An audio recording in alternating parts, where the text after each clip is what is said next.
ఇక ఏదేమైనా గానీ ఇప్పుడు చెప్పుకునే వార్త మాత్రం జగనన్నకు మింగుడు వడని ముచ్చటనే నెత్తి మీద పెద్ద బండరాయి పడ్డ మాటనేనయ్యా.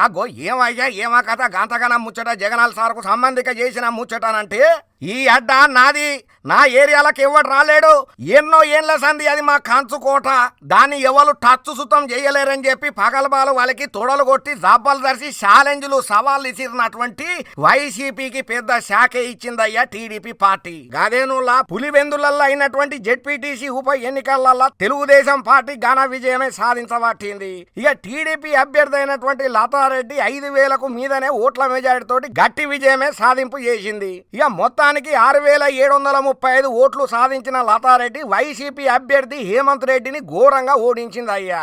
ఇక హేమంత్ రెడ్డి సిరుపు 683 ఓట్లకే పరిమితం అవుడు రాజకీయ వర్గాలల్లా అబ్బా చెప్పలేని చర్చనీయాంశం అయ్యింది. ఇక మాజీ ముఖ్యమంత్రి అయినటువంటి జగనాల్ సారు స్వస్థలమైనటువంటి పులివెందులల్లా ఈ ఓటమి వైసీపీకి ఒక షాకు కాదు కదా, పెద్ద షాకే అని చెప్పాలి. పులివెందులల్లా 74%, ఒంటిమిట్టలల్లా 86% ఓటింగ్ నమోదైంది.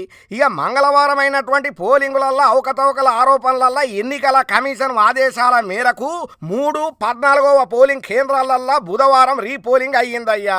అచ్చపల్లి పోలింగ్ కేంద్రంలో 68.50% ఓటింగ్ అవుతోని కొత్తపల్లిలలో 54.28% ఓటింగ్ నమోదయ్యింది. ఇక జనరల్ గా గెలిచిన వాళ్ళు ఏమంటారనంటే మా సత్తా చూసిలా మేము ఎట్లా గెలిచినామో చూసినరా, మాకు గంత మెజారిటీ ఉన్నది, మా ఏరియాలలో ఎవరన్నా అడుగు పెట్టాలంటేనే దడ ఉట్టాలని అంటారు. అదే గనక అవతల పార్టీలు గెలిచిల్లంటే ట్యాంపరింగ్ అయిందని, బ్యాలెట్ బాక్సులకు బొక్క పడ్డదని, బాగా రిగ్గింగులు అయినాయని చెప్పి కామన్ గా చెప్తారు కదా. వైసీపీ పార్టీలు కూడా గిదే మాటను చెప్పుకుంటూ వచ్చిండ్లు. టీడీపీ ఎన్నికలకు ప్రజాస్వామ్య విరుద్ధంగా నడిచిందని చెప్పి ఆరోపణలు ఎప్పట్లెక్కనే కామన్ గానే చేసిండు ఓడిపోయిన ముచ్చట్లల్లా.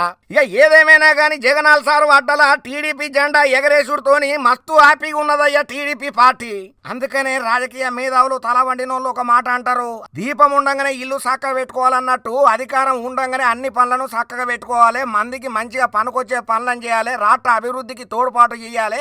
ఎవరికి ఇచ్చిన పదవులను వాళ్ళు సమర్థవంతంగా నెరవేర్తేనే పబ్లిక్ పట్టం కడతారు తప్ప మీరు చేసే 11 పనులను పబ్లిక్ తస్మాత్ జాగ్రత్త ఇరకబడతారని గుర్తు పెట్టుకోవాలని హితవు చెప్పబట్టిండ్రయ్యా ఇప్పుడు వైసీపీ పార్టీ కంచుకోట లాంటి వాళ్ళ సొంత అడ్డాలనే ఓడిపోయిన ముచ్చట్లల్లా.